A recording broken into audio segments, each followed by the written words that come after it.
Bom dia. Bonjour, Muito obrigada pelo convite. Organização. merci pour l'invitation. Eu trago para vocês abraço carinhoso e caloroso dos brasileiros. Je vous adresse les salutations chaleureuses des Brésiliens. Especialmente do Espírito Santo, Je suis de l'État de Espírito Santo, da AME Espírito Santo. de l'Association de médecins spirites de l'État du Espírito Santo.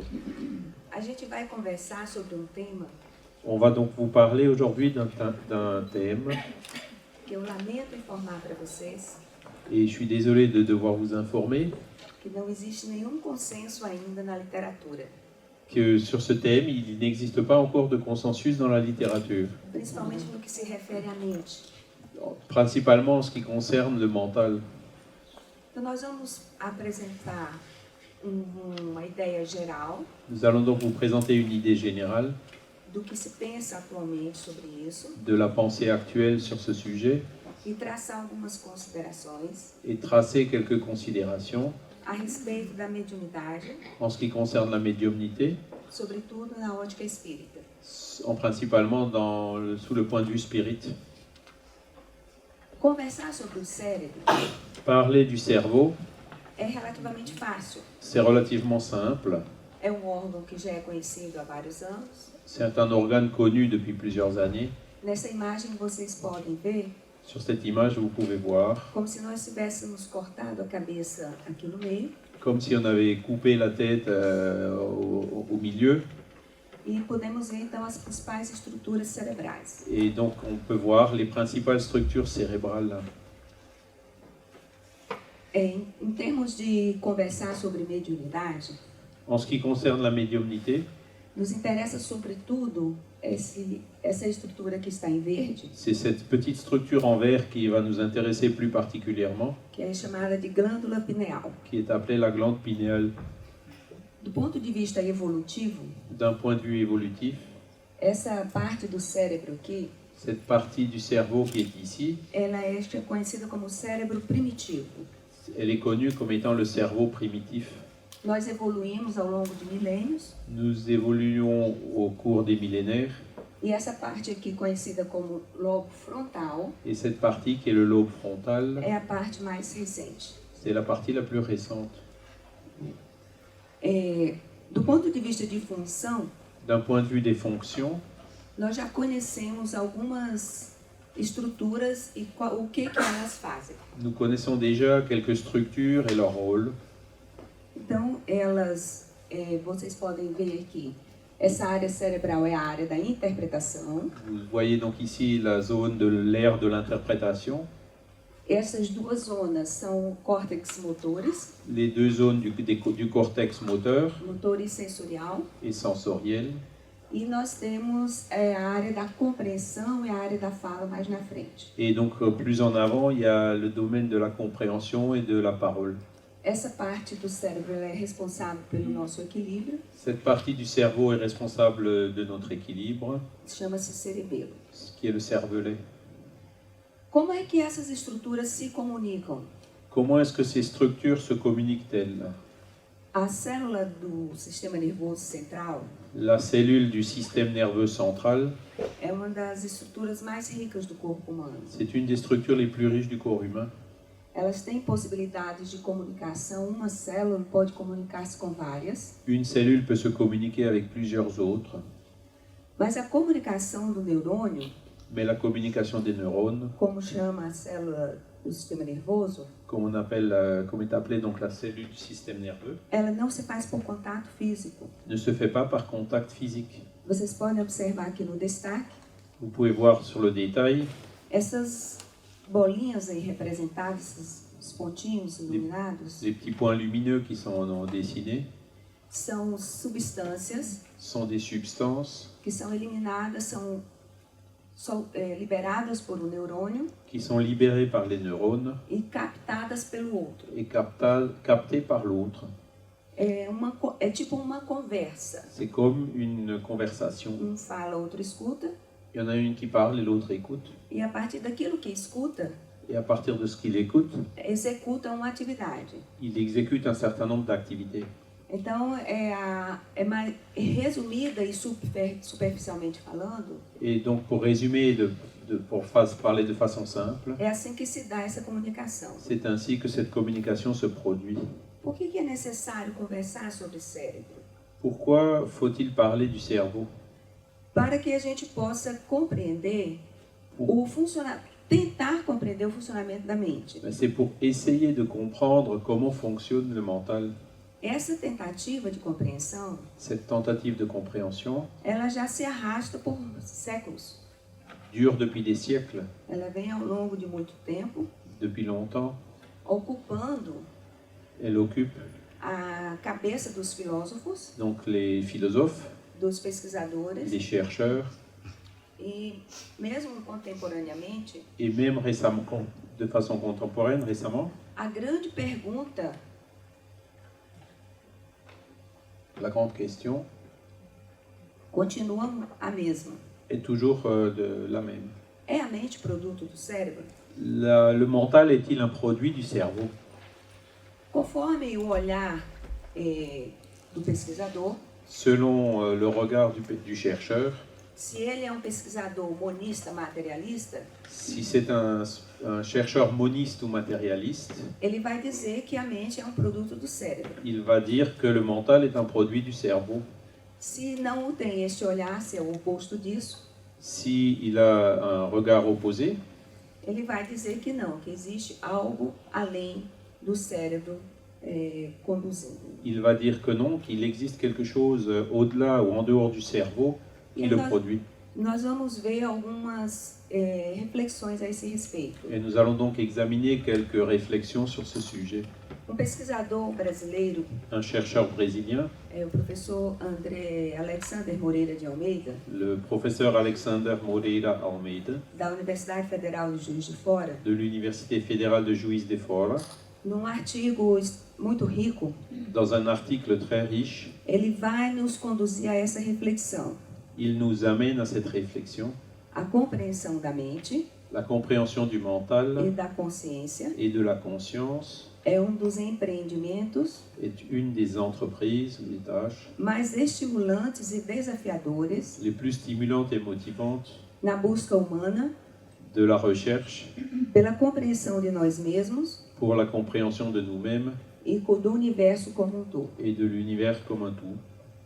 Bom, do ponto de vista histórico, D'un point de vue historique, os filósofos vêm apresentando várias explicações les philosophes présentent plusieurs explications nos últimos 300 anos, ces 300 dernières années, assim como os neurocientistas. tout comme les neuroscientifiques.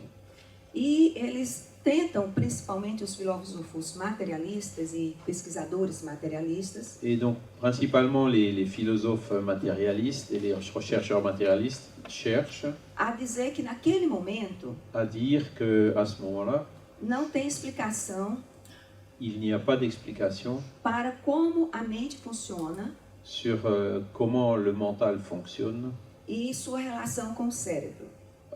et donc son lien avec le cerveau.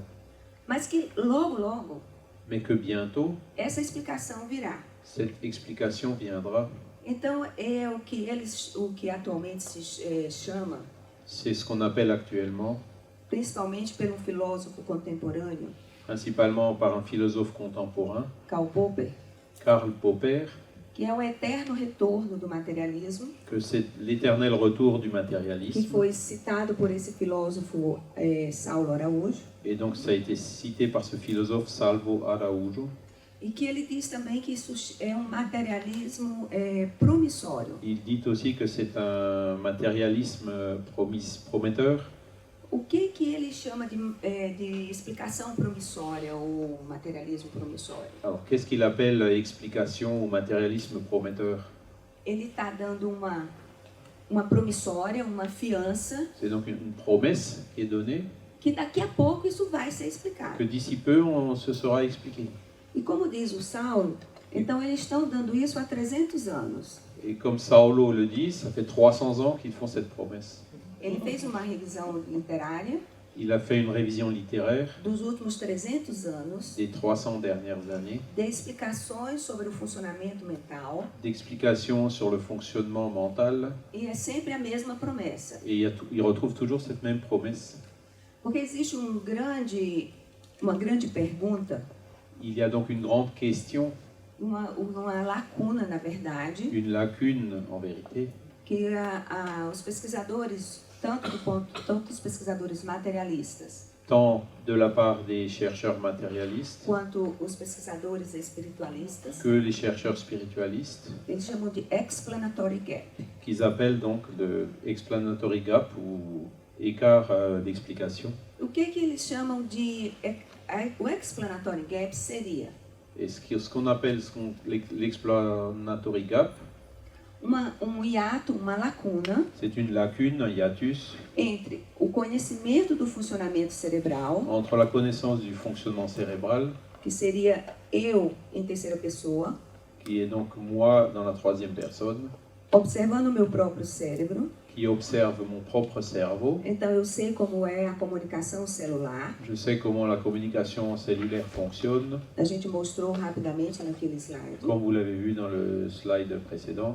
Eu sei as estruturas cerebrais que são responsáveis por isso, Je connais les structures cérébrales qui sont responsables de cela, mas eu não sei como isso acontece mais je ne sais pas comment cela se produit quando eu passo para a análise em primeira pessoa. lorsque je passe à une analyse à la première personne. Como que eu vou compreender tudo que está dentro do meu cérebro, Comment est-ce que je vais comprendre tout ce qui est dans mon cerveau, a capacidade de analisar, la capacité d'analyse, de escolhas. de choisir.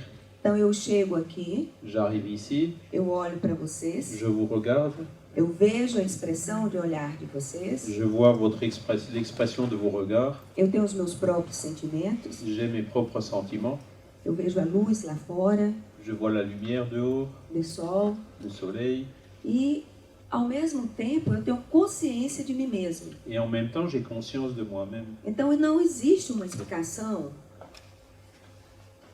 Et il n'y a donc pas d'explication para essa capacidade cerebral. pour cette capacité cérébrale.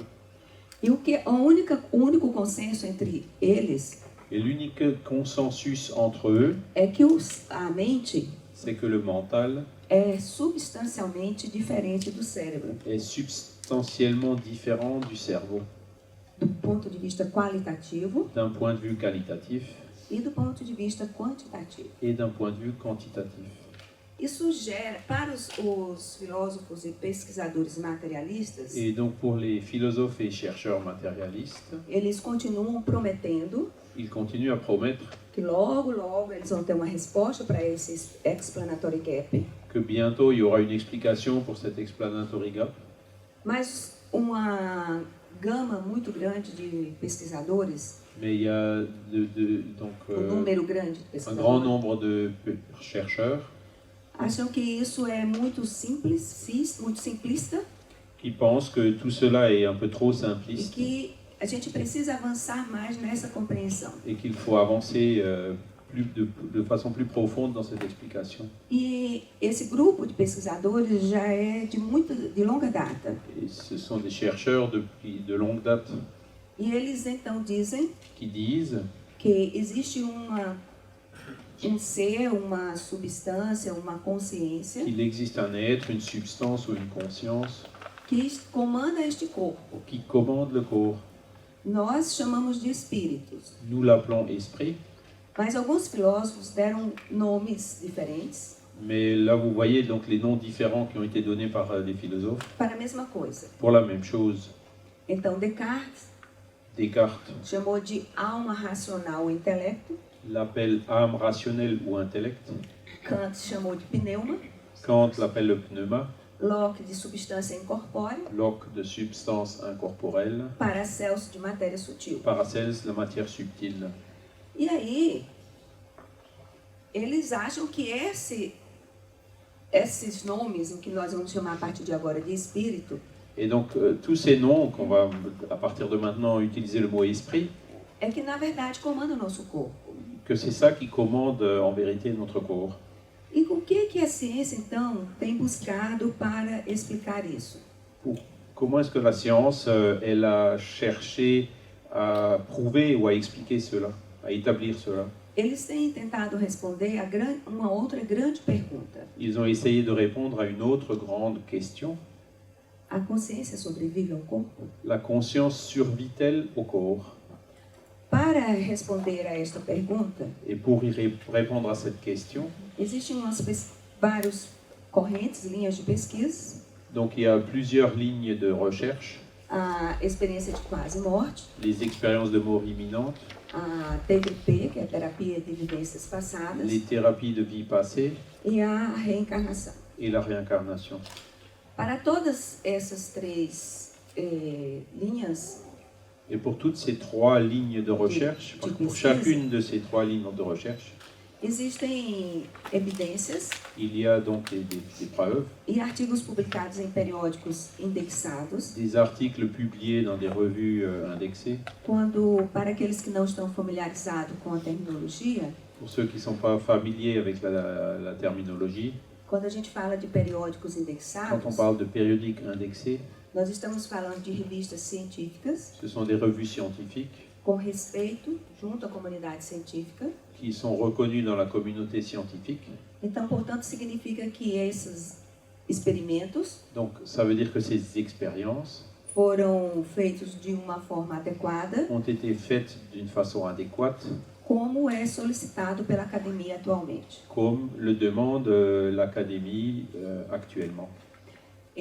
Vale lembrar Il est bon de rappeler que atualmente existe um manifesto qu'actuellement il existe un manifeste assinado por 100 grandes pesquisadores em nível mundial, signé par 100 chercheurs renommés au niveau mondial, que é o manifesto dos pesquisadores não materialistas. qui est le manifeste des chercheurs non matérialistes. Esse manifesto é assinado por pessoas muito importantes. Il est signé par des personnes très renommées, importantes, Como eu falo importante, eu falo respeitado na comunidade científica. respectées dans la communauté scientifique.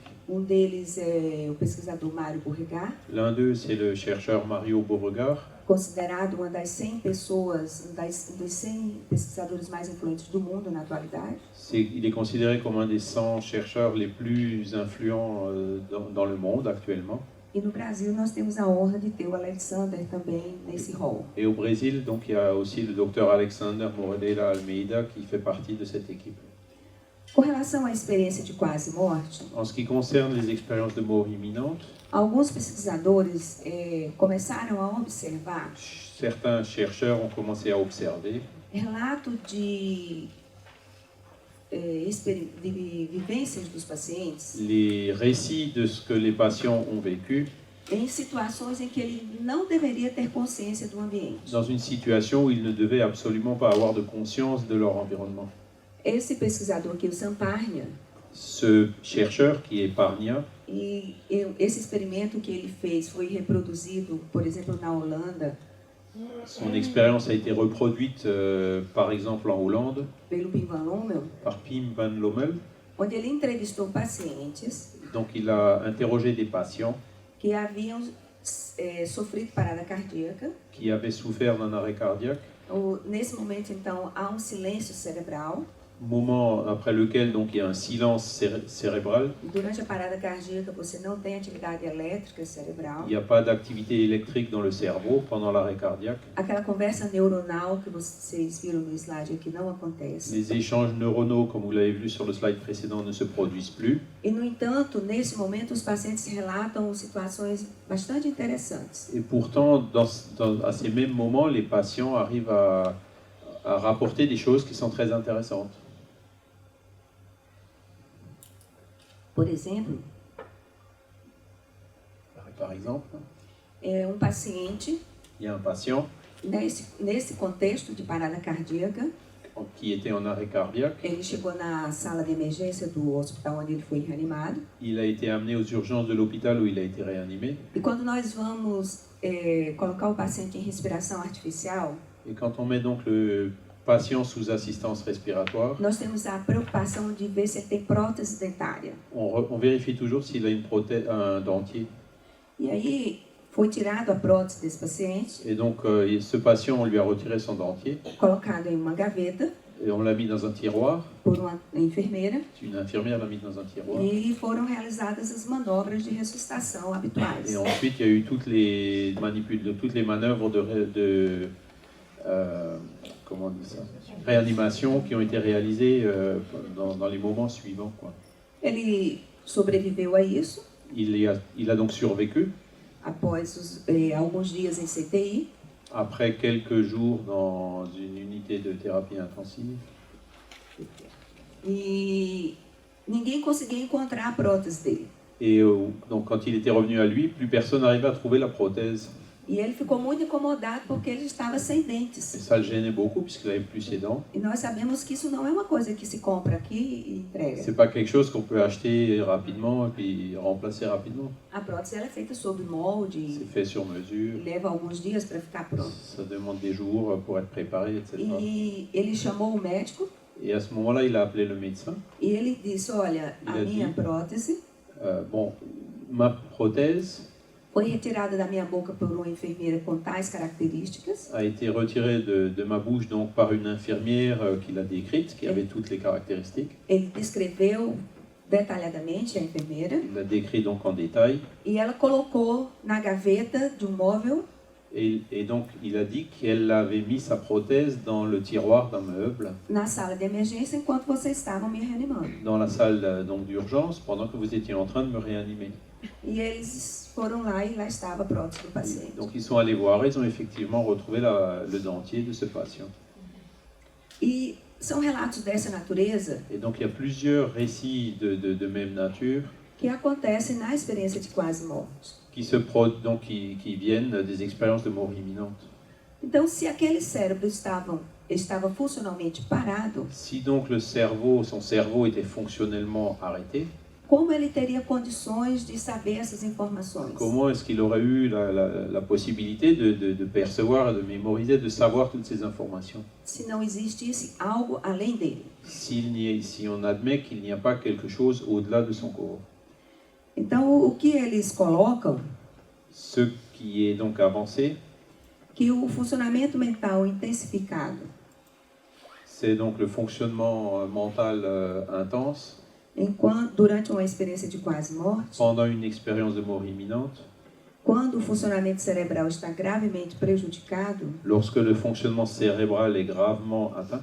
são desafio C'est un défi para os modelos atuais pour les modèles actuels da interação cérebro-mente. de l'interaction entre le cerveau et le mental. Tem um outro caso que eu lembro, que eu acabei de lembrar, Je viens de me rappeler d'un autre cas, de uma senhora que tinha um tumor d'une dame qui Cancer. avait une tumeur, un cancer no cérebro, au cerveau, que a gente na região aqui mais de trás, dans la partie arrière du cerveau, que chama tumor de fossa posterior, qu'on appelle tumeur de la fosse postérieure. e pela localização havia um grande risco, Et donc, de par sa localisation, il y avait un très gros risque. e somente neurocirurgião Et un neurochirurgien do estado do Arizona, de l'État de l'Arizona, nos Estados Unidos, aux États-Unis, aceitou operá-la. c'était le seul qui avait accepté de l'opérer. Durante essa cirurgia, Pendant la chirurgie, ela tinha sensores nos seus ouvidos elle avait des capteurs dans les oreilles que não permitiam de forma alguma que ela ouvisse nada.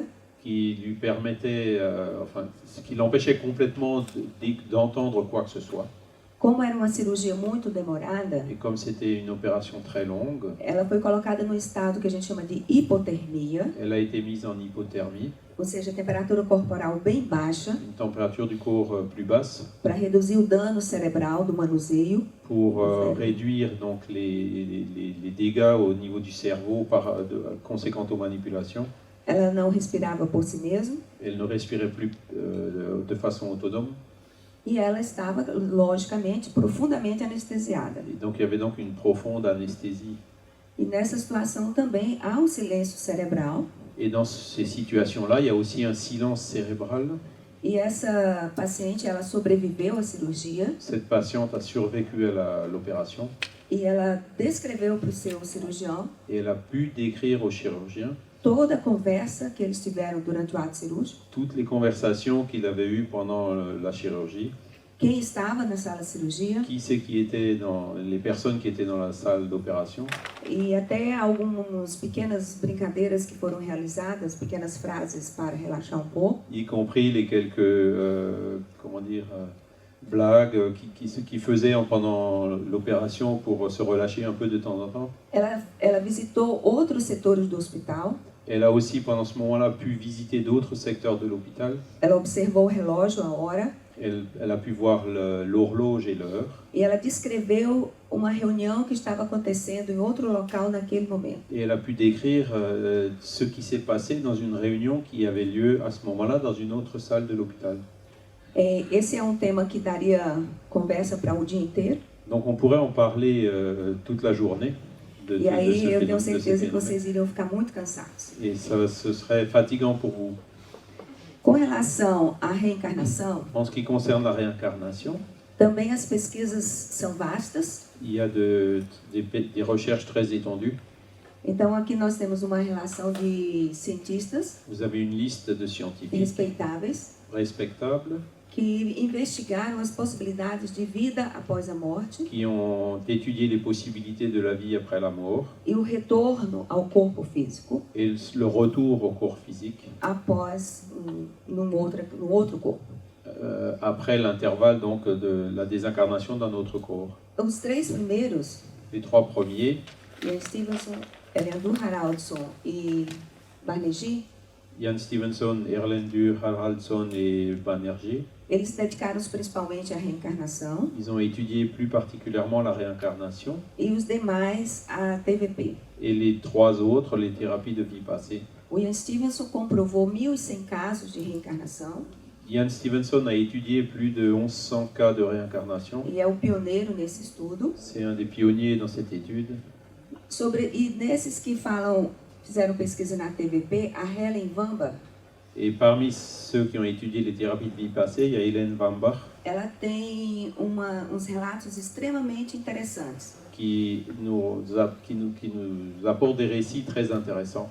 A doutora Helen, Donc le docteur Hélène ela levava os pacientes a um estado de transe a amené les patients dans un état de transe e eles relatavam outras vidas deles. pendant laquelle ils parlaient d'autres vies qu'ils avaient. Então ela perguntava dados históricos, Et donc elle leur demandait des données historiques. por exemplo, a época em que se começou a comer com garfo, Par exemple, à l'époque où on a commencé à manger avec des fourchettes, como que eles se vestiam, comment est-ce qu'ils s'habillaient, quem governava naquela época. qui c'est qui gouvernait à cette époque-là. E dos 1.200 casos que ela estudou, Et parmi les 1200 cas qu'elle a étudiés, apenas 11 não houve correspondência histórica. il n'y en a eu que 11 où ces éléments qui ont été rapportés par les patients n'ont pas pu être vérifiés. E eram pessoas Et c'était des personnes que não teriam condições de saber aquelas qui informações. n'avaient pas les moyens de connaître ces choses, d'avoir ces connaissances. O Dr. Brian Weiss é o mais conhecido popularmente, Brian Weiss est le plus connu populairement. embora inicialmente eles eram uma pessoa que não acreditava em reencarnação. Au départ, il ne croyait pas en la réincarnation. E numa sessão de terapia, Et pendant une séance de thérapie, uma paciente entrou espontaneamente numa regressão. il y a une patiente qui est rentrée spontanément dans un état de régression. E ele, como todo bom cientista, Et comme bon scientifique, lui, ele saiu atrás de pesquisar aquilo que a paciente estava fazendo. il a commencé à faire des recherches, à étudier ce que la patiente elle faisait. E deu origem ao livro que é mais conhecido, Et donc après ça, il a écrit le livre qui est connu, Vida Depois da Vida, né? Vie après la vie. Bom, com relação à mediunidade, En ce qui concerne la médiumnité, nós então vamos ter em Kardec c'est Kardec um sistema organizado de pesquisas qui a établi un système organisé de recherche e informações. et d'information. Então a mediunidade ela é definida Il y a donc la définition de la médiumnité, do fenômeno mediúnico du phénomène médiumnique, como a capacidade comme une capacité de você conversar de pouvoir converser com uma personalidade avec une personnalité que já não está mais viva. qui n'est plus vivante. Essa é uma definição generalista, c'est une définition générale. mas Kardec tem um livro, eu acho que é traduzido para o francês, Livro dos Médios. Et original, hein. É original, Donc, desculpa. Kardec a écrit donc le livre des médiums. Que ele vai relatar toda a forma como o método que ele chegou a essas conclusões. Et donc, dans ce livre, il explique toute la méthodologie qu'il a suivie pour arriver à ses connaissances. Embora todo o rigor do Kardec Et avec toute la rigueur de Kardec e dos outros cientistas que pesquisam a mediunidade até hoje, et des autres scientifiques qui étudient la médiumnité jusqu'à aujourd'hui, esse é um fenômeno ainda carregado de mitos malgré tout cela, ce phénomène est encore chargé de beaucoup de mythes e preconceitos. et de préjugés. Então acreditava-se naquela época, sobretudo, À cette époque, principalement, on croyait que os fenômenos mediúnicos eram associados à doença, que les phénomènes médiumniques étaient associés à des maladies, principalmente transtornos mentais graves, à de graves troubles mentaux que eram chamados de loucura, qu'on appelait la folie. e não recebem mais esses transtornos, não recebem esse nome hoje. Aujourd'hui, on l'appelle différemment. E para que vocês tenham uma ideia, Pour que vous puissiez vous faire une idée, como isso era no início do século XX, comme c'était au début du XXe siècle, pelo menos no Brasil, pour le moins au Brésil, precisava de autorização da polícia para abrir uma instituição espírita. il y avait besoin d'autorisation de la police donc, pour fonder une association spirite. Mas então, diante de tudo isso, as evidências são tão fortes que tudo isso está indo por terra.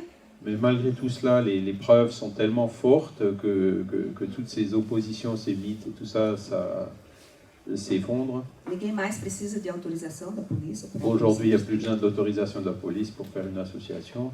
E aí, quem são esses indivíduos que se dizem médicos? Donc, qui sont ces individus qui affirment être médiums? São pessoas que têm essa capacidade Ce sont ces personnes, les personnes qui ont cette capacité de perceber, de percevoir, de se comunicar de se communiquer com essas personalidades já desencarnadas ou falecidas. avec ces personnalités désincarnées ou donc décédées. E aqui nós vamos apresentar uma proposta de modelo Et nous allons donc vous présenter une proposition de modèle de como essa comunicação se faz. de comment cette communication se réalise. Então, a primeira coisa que nós gostaríamos de lembrar, La première chose que nous souhaitons rappeler, que na nossa forma de ver, selon notre manière de voir, nós não somos somente um corpo físico. nous ne sommes pas juste un corps physique. Então, temos o corpo físico Nous avons donc le corps e o physique seu correspondente, que é o corpo espiritual ou espírito. et son correspondant qui est le corps spirituel ou père-esprit. Então, uma entidade desencarnada, uma personalidade falecida, Donc l'entité désincarnée ou la personnalité défunte que tenta comunicar-se, qui essaye de se communiquer, o primeiro elo de comunicação seria da pineal. le premier lien de la communication, c'est sur la pinéale. O correspondente espiritual da pineal do espírito Le correspondant spirituel de la pinéale, donc dans l'esprit, se conectaria com a pineal do médium encarnado, se connecte avec la pinéale du médium incarné. e essa comunicação então se estabeleceria conforme ao tipo de mediunidade. Et c'est ainsi que la communication s'établit selon les différents types de médiumnité. Lembram, a pineal era aquela estrutura pequenininha verde Vous vous rappelez, c'est cette petite structure verte au milieu du cerveau que nós mostramos nos slides que vous iniciais. avez vu sur le premier slide.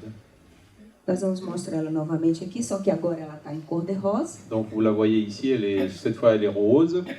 Então, a gente diz que como o Dr. Nubal Fakuri, um neurocientista da Universidade de Campinas, em São Paulo, Le docteur Nubor Fakuri, qui est un neuroscientifique de l'université de Campinas dans l'état de São Paulo, ele diz que esse primeiro contato da pineal possibilitaria il dit que ce premier contact avec la glande pinéale a permettrait liberação do hormônio melatonina de libérer de la mélatonine pela própria pineal par la pinéale, e que permitiria que o resto do cérebro et cela permettrait au reste du cerveau aceitasse essa comunicação, esse d'accepter contato. ce contact, cette communication.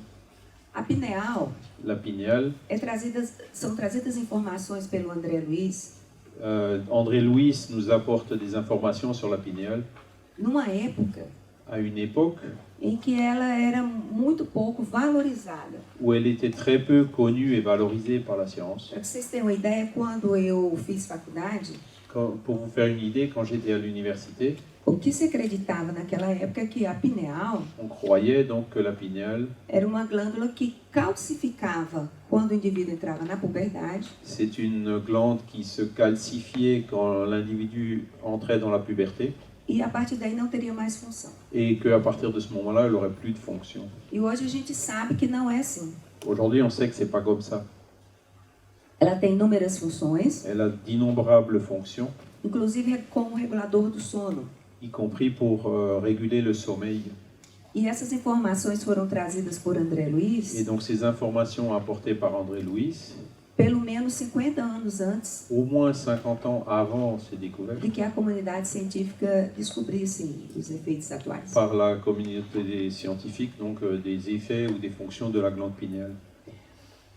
O que o nosso amigo e palestrante que vocês terão a oportunidade de ouvir logo mais, Roberto Lúcio, psiquiatra mineiro, Donc vous verrez d'ici peu donc, dans la conférence de Roberto Lucio, qui est psychiatre, que vai dizer é que a atividade cerebral, vai considerar essa atividade cerebral na comunicação il va considérer donc cette activité cérébrale pendant la communication como um resultado comme le résultat da interação entre o córtex, de l'interaction entre le cortex, que é a parte mais externa do cérebro, la partie la plus extérieure du cerveau, que é responsável pela consciência, responsable de la conscience, de sabermos onde de estamos, savoir où on est, de estarmos dormindo, acordado. en sommeil ou éveillé, O tálamo, que é aquela parte mais interna do cérebro, le thalamus, qui est la partie interne du cerveau, a substância reticular, la substance réticulaire ou outros autores chamam também de formação reticular, ou formation réticulaire, que ela é, lembram da imagem do cérebro, ela vai sair, nós vamos mostrar isso, mas ela sai de baixo para cima, qui donc cette substance qui part du bas vers le haut dans le cerveau, e uma estrutura primitiva do cérebro chamada de encéfalo. et donc la structure primitive du cerveau qu'on appelle l'encéphale. É o que o Dr. Roberto fala, então, que a psicografia, Le docteur Roberto dit donc que la psychographie, a vidência, la voyance, a audiência l'audience, e a audiência la clairaudience, teriam participação do córtex cerebral, dessa parte mais externa. donc il y a pour ces facultés médiumniques, il y a la participation du cortex cérébral, donc de la partie externe. Vamos lembrando que o hemisfério direito do cérebro, o lado direito da nossa On cabeça, va rappeler que l'hémisphère droit du cerveau, dans notre tête, é responsável pela organização geométrica, est responsable de l'organisation géométrique, a organização espacial spatiale, e das vivências imateriais. et donc du vécu immatériel. E o lado esquerdo, Et le côté gauche ele é responsável pelas nossas ações mais concretas, est mais responsable de nos actions plus concrètes, força, principalmente responsável pelas atividades motoras. pour les activités motrices.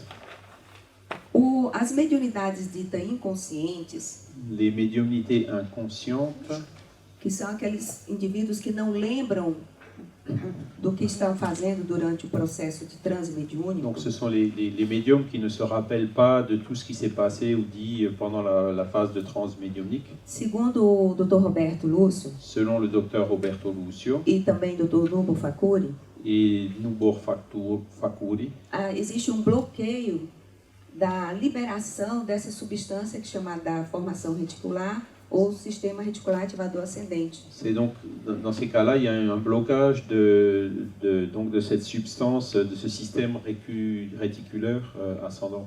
Então o médium ele fica aparentemente inconsciente Le médium est apparemment inconscient e o espírito traz a comunicação de uma forma relativamente mecânica. et donc l'esprit transmet la communication d'une façon mécanique. Por que eu falo relativamente? Relativement mécanique. Pourquoi je dis relativement? Lembram naquele slide inicial, uma pineal comunicando-se com a outra pineal? Vous vous rappelez du slide où on voit une pinéale qui se communique avec l'autre pinéale? Então precisa sempre haver esse contato Il faut toujours qu'il y ait ce contact e a permissão do médium para que isso aconteça. et aussi la permission du médium pour que cela se produise. Isso nas mediunidades que já passaram por um processo que a gente chama de educação. Pour les médiums qui ont déjà suivi un processus qu'on appelle d'éducation médiumnique. O que nós temos? Nós temos basicamente dois tipos de fenômeno mediúnico, Nous avons deux types de phénomènes médiumniques. que são os fenômenos de efeito físico, Les phénomènes d'effet physique. onde o médium ele libera substâncias Le médium libère des substances que são utilizadas pelo espírito qui sont utilisées par l'esprit para produzir fenômenos que todos possam ver. pour produire des phénomènes que tout le monde dans l'assistance peut voir. Então, que uma das características do fenômeno físico é que todos veem, mesmo que não sejam Une médiums. caractéristique de l'effet physique, c'est que tous peuvent le voir et pas seulement, même s'ils ne sont pas médiums. Por exemplo, nos fenômenos de deslocamento, Les phénomènes de déplacement, os espíritos juntam essas duas energias les esprits associent ces deux énergies e são capazes de trazer um objeto de um lugar e colocar naquela sala onde está acontecendo a reunião e vice-versa. sont capables de transporter un objet d'un lieu vers la salle médiumnique et de le ramener. Nos fenômenos de tangibilidade ou de materialização do espírito, Dans les phénomènes de tangibilité ou de matérialisation de l'esprit, os espíritos eles se tornam não só visíveis les esprits deviennent non seulement visibles para todos que estão naquele ambiente, à tous les assistants, mas tocáveis. mais aussi tangibles. E esse foi um fenômeno muito estudado no final do século XIX Il y a eu beaucoup d'études de ce phénomène à la fin du 19e siècle, pelo William Crookes. par William Crookes, entre autres. A produção de sons La produit de bruit, também não, a mesma coisa, as pessoas vão ouvir aquele som. toutes les personnes présentes peuvent entendre ces sons, Canções, des chansons, pequenas pancadas, barulhos, coups, dos mais des diversos. bruits divers. Os fenômenos de efeitos Et intelectuais, vous avez aussi les phénomènes d'effets intellectuels eles são percebidos apenas pelo médium. qui ne sont perçus que par le médium. Eu trouxe apenas 3 exemplos aqui, Je me suis limité à 3 exemples ici, mas existe uma relação bem maior que essas. mais il y a une liste, donc une variété beaucoup plus grande de phénomènes. A audiência é a capacidade do médium de ouvir o espírito desencarnado. L'audience, c'est la capacité du médium à entendre les esprits désincarnés. A psicografia, o médium vai escrever Dans la psychographie, le médium écrit aquilo que o espírito quer que seja dito. ce que l'esprit souhaite dire. E a psicofonia, Et la psychophonie, o médium fala. le médium parle É aquilo que o espírito gostaria de transmitir naquele ce momento. que l'esprit souhaite transmettre à ce moment-là. Sobretudo esses dois aqui, a psicografia e a psicofonia, La psychographie et la psychophonie en particulier ela pode ser também daquela modalidade dita inconsciente. peuvent aussi se produire de façon inconsciente, comme on l'a dit. Com relação à psicografia, tem um trabalho muito elegante, En psychographie, il y a un travail très élégant realizado pelo Dr.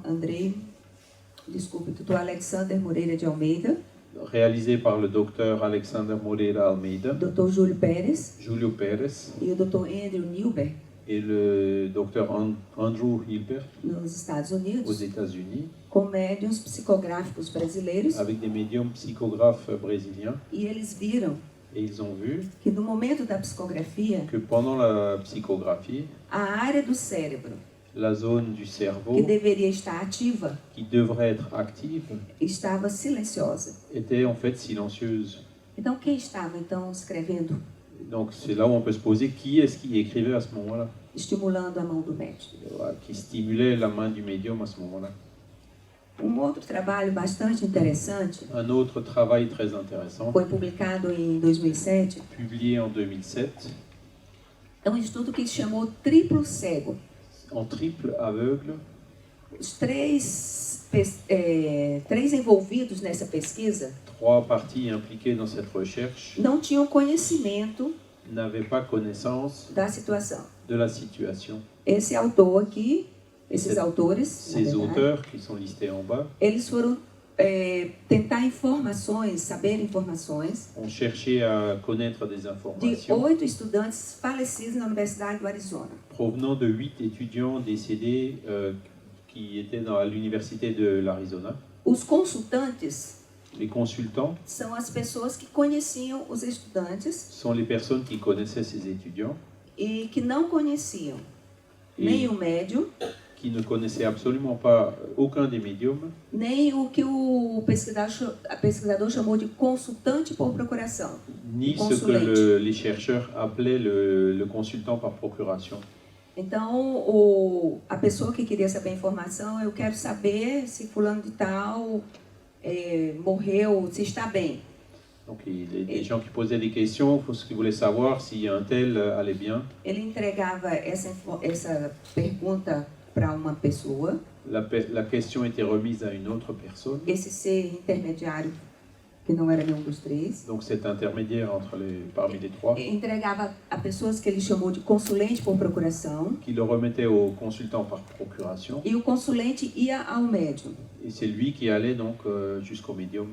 Então vejam que o médium não conhecia o consultante Donc vous pouvez voir que le médium ne connaissait pas le consultant, e nem tampouco o consulente que estava na frente dele. ni le consultant par procuration qui était devant lui.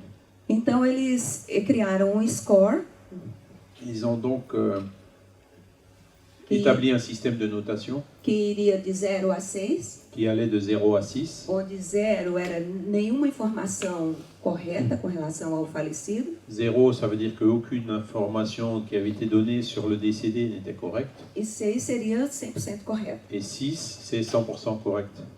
O score médio dessa pesquisa, Le score moyen de cette recherche, para os médios, quando essa mesma pergunta foi feita aos médios, de cette question qui a été faite à Oui. plusieurs médiums, 3,56. a été de 3,56. Esse mesmo modelo de pergunta Et le même modèle de question foi aplicado para uma terceira pessoa a été appliqué aussi à une troisième personne que não era médium. qui n'était pas médium. E o score de acerto, que Isso. ele chamou de controle, Le score de contrôle era de apenas n'était 1,94. que de 1,94. Então vejam que nós estamos prosseguindo nessa busca. Et donc ça permet d'avancer dans ces recherches.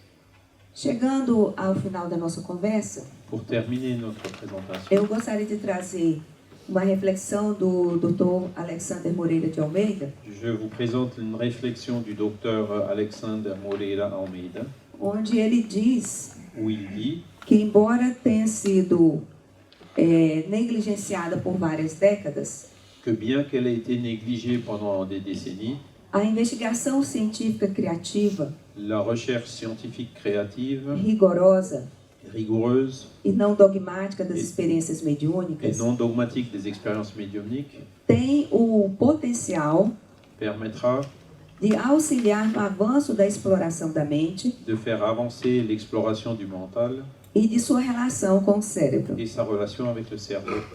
É necessário Il est nécessaire que a pesquisa acadêmica, que la recherche académique, se realmente desejamos compreender a natureza humana, si on veut vraiment chercher à comprendre la nature humaine, não exclua nenhum tipo de experiência humana, donc il ne faut exclure aucune expérience humaine, não importando o quão estranha elas possam parecer. aussi étrange qu'elle puisse paraître. E antes de me despedir de vocês, eu gostaria de fazer uma correção, Et avant de terminer, je voudrais juste faire une petite correction. que o livro do Dr. Brian Weiss, que foi popularizado, é, na verdade, Muitos Mestres, Muitas Vidas. Le livre populaire du Dr. Brian Weiss, c'est donc Et plusieurs comment- maîtres, plusieurs vies. E com relação às experiências de quase mortes, o primeiro cientista pioneiro foi o Dr. Raymond Jr., Et pour les expériences de Raymond mort Moody. imminente, donc le premier grand chercheur a été Raymond Moody, que popularizou as suas pesquisas qui donc a popularisé ses recherches, através do livro Muitas Vidas Após a Vida. qui donc par le livre La vie après la vie. Então, Divaldo Franco, um médium muito respeitado nosso no Brasil, Et donc Divaldo Franco, qui est un médium très respecté au Brésil et internationalement, ele vai dizer que a mediunidade ela tem uma finalidade de alta importância, dit que la médiumnité a un objectif extrêmement important, porque é graças a ela parce que c'est grâce à la médiumnité que o homem se conscientiza que l'homme prend conscience como espírito imortal. de ses responsabilités en tant qu'esprit immortel. E o nosso esforço no movimento médico espírita Et notre travail dans le mouvement de médecins spirites, é esse, c'est celui-ci. que a gente tenha essa consciência de, ao sermos espíritos imortais, D'abord que nous ayons cette conscience d'être des êtres immortels. nós estamos numa caminhada evolutiva Nous suivons un parcours évolutif rumo à perfeição, vers la perfection, onde a paz reinará entre todos os seres où la paix régnera entre tous les êtres, e não haverá mais dores où il n'y aura plus de douleur nem lágrimas. ni de larmes. Eu agradeço a oportunidade de estar aqui Je vous remercie pour l'occasion d'avoir pu être ici e desejo do mais fundo do meu coração et je désire du plus profond de mon cœur que as estrelas possam novamente cantar sobre este país, que les étoiles puissent de nouveau chanter sur ce pays, trazendo luzes apportant des lumières e a paz, et la paix, porque foi aqui parce que c'est ici que no século XIX qu'au XIXe siècle nasceu aquele est né celui que nós consideramos um ser incomum, que nous considérons comme un être extraordinaire, que trouxe esse conhecimento organizado, qui a donc apporté ses connaissances organisées, que é a terceira chamada, que nós chamamos de terceira que revelação, nous appelons de la troisième révélation, que é a doutrina espírita. qui est la doctrine spirit. Allan Kardec então organizou esse conhecimento Et donc cette personne, c'est Allan Kardec qui a organisé ces connaissances de uma forma metodológica de façon méthodologique, que não conseguiu ser contestada até hoje. incontestable jusqu'à aujourd'hui. Num país que era considerado a luz, Dans le pays qu'on appelait le pays des Lumières, porque exportava para o mundo todo et donc d'où était exporté vers le monde entier conhecimento em todas as áreas. cette connaissance donc, et d'autres dans plein d'autres domaines. Então eu desejo mesmo que essas luzes voltem a reinar Donc je désire que ces lumières règnent à nouveau e que vocês tenham muita paz. et je vous souhaite la plus grande paix. Merci. Merci.